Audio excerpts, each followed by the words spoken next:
السلام علیکم ورحمۃ اللہ وبرکاتہ۔ ناظرین، مفتی طارق مسعود صاحب کے بیان سننے کے لیے ہمارے چینل کو سبسکرائب کریں۔ بہت بہت شکریہ۔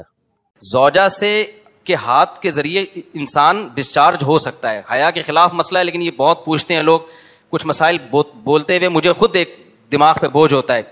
تو زوجہ کے ساتھ تو یہ جائز ہے، اپنے ہاتھ سے اپنی خواہش پوری کرنے کی شریعت میں آپ کو اجازت نہیں ہے۔ تو اب خوب سمجھ لو، اللہ تعالیٰ نے مرد کو یہ حکم دیا ہے کہ وہ سوائے شادی کے اس کے پاس اپنی بیوی کے علاوہ اپنی خواہش پوری کرنے کا کوئی راستہ نہیں ہے۔ اب اللہ آپ کی اس مجبوری کو مجبوری نہیں مانتے کہ ایکچولی میں سفر میں ہوں، میں اسٹڈی کے دوران تو میں ہینڈ پریکٹس سے اپنی خواہش پوری نہیں کروں گا تو میں ڈپریشن میں جاؤں گا۔ تو بھائی تو شادی کرنا بیٹھ کے۔ اگر آپ یہ کہتے ہو کہ مجھے رشتہ نہیں مل رہا تو اپنا معیار گراؤ۔ آپ بولو کہ میرے اسٹینڈرڈ کا نہیں مل رہا تو اسٹینڈرڈ کیا کرو، بولو نا، کم کرو۔ آپ اللہ میاں کا یہ حکم ہے، اپنا اسٹینڈرڈ کیا کرو، آپ کم کرو۔ یہ بھی قرآن میں ہے، وَمَن لَّمْ يَسْتَطِعْ مِنكُمْ طَوْلًا أَن يَنكِحَ الْمُحْصَنَاتِ الْمُؤْمِنَاتِ فَمِمَّا مَلَكَتْ أَيْمَانُكُمْ۔ اللہ کہتے ہیں کوئی آزاد عورت شادی کے لیے خاندانی عورت نہیں مل رہی، کسی کی باندی سے شادی کر لو۔ عرب میں باندی کا لیول بہت کم ہوتا تھا، اور اللہ نے فرمایا ذَلِكَ لِمَنْ خَشِيَ الْعَنَةَ مِنكُمْ، جس کو زنا یا برائی کا خطرہ ہے نا وہ یہ کام کرے۔ تو کیا مطلب، اللہ کیا حکم دے رہے ہیں، اپنا اسٹینڈرڈ کیا کرو، بولو نا، گرا دو۔ اور یہ اللہ نے مرد میں خواہش نفس مسلط اس لیے کی ہے کہ نہ چاہتے ہوئے بھی شادی کرے، یہ اس لیے نہیں کی ہے کہ ہاتھ سے فارغ ہو کر اپنے آپ کو ٹھنڈا کر لے اور شادی 10 سال کے لیے مؤخر کر لے، یہ تو مسلط کی گئی ہے، کیونکہ شادی کو اسلام نے آپ پہ نہیں چھوڑا، فطرت نے آپ پہ نہیں چھوڑا۔ ہم اور آپ پہ چھوڑا ہوتا تو ہم 50 سال کے ہو کے بھی نہیں کر رہے ہوتے۔ جو کام انسانیت کی بقا کے لیے ضروری تھا نا، اللہ نے وہ ہمارے مشورے پہ نہیں، اللہ چاہتے ہیں کہ نسل بڑھے، تو اس لیے یہ چیز اللہ نے مسلط کر دی ہے کہ لوگوں سے اللہ مشورہ نہیں لیں گے کہ ایکچولی آپ کو کرنی چاہیے کہ نہیں کرنی چاہیے۔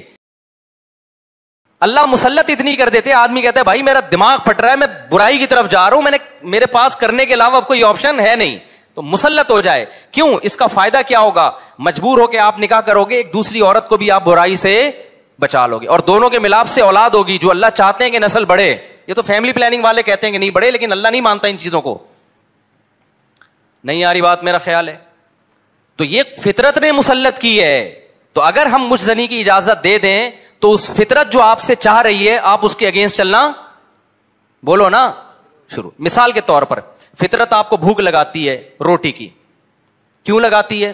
چوری کر کے کھاؤ، اس لیے نہ چاہتے ہوئے بھی آپ کمائیں، کاروبار کریں یا ملازمت کریں۔ اس ملازمت کرنے سے کیا ہوگا، صرف آپ کو فائدہ نہیں ہوگا، آپ کے باس کو فائدہ ہوگا، اس کا بزنس چلے گا، اس کے بزنس چلنے سے لوگوں کو فائدہ ہوگا۔ تو یہ سب چیزیں ایک دوسرے سے کیا ہیں، لنک۔ آپ کو بھوک لگ رہی ہے، اسلام کہتا ہے آپ حلال طریقے سے کما کے کھاؤ، آپ کہہ رہے تھے میں نہیں کما رہا، جب بھوک لگے گی نا ٹائٹ تو آپ کمانے پر کیا ہوگے، مجبور، پھر آپ بزنس کرو گے، اس بزنس سے آپ کو بھی فائدہ ہوگا اور قوم کو بھی فائدہ۔ تو کچھ کام قدرت ہم پہ مسلط کر کے کرواتی ہے تاکہ لوگوں کو اس سے کیا ہو جائے، فائدہ، ہمارے نہ چاہتے ہوئے بھی فائدہ ہو جائے۔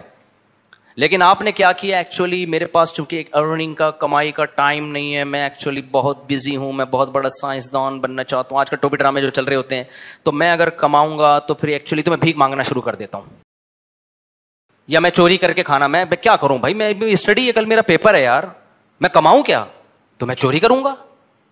چوری کرنے سے کیا ہوگا، پیٹ بھر جائے گا، ڈاکٹر کہے گا کہ آپ کے وٹامن سارے پورے ہو گئے ہیں، جس مفتی نے کہا تھا چوری نہیں کرو وہ آپ کی صحت برباد کرنا چاہ رہا تھا۔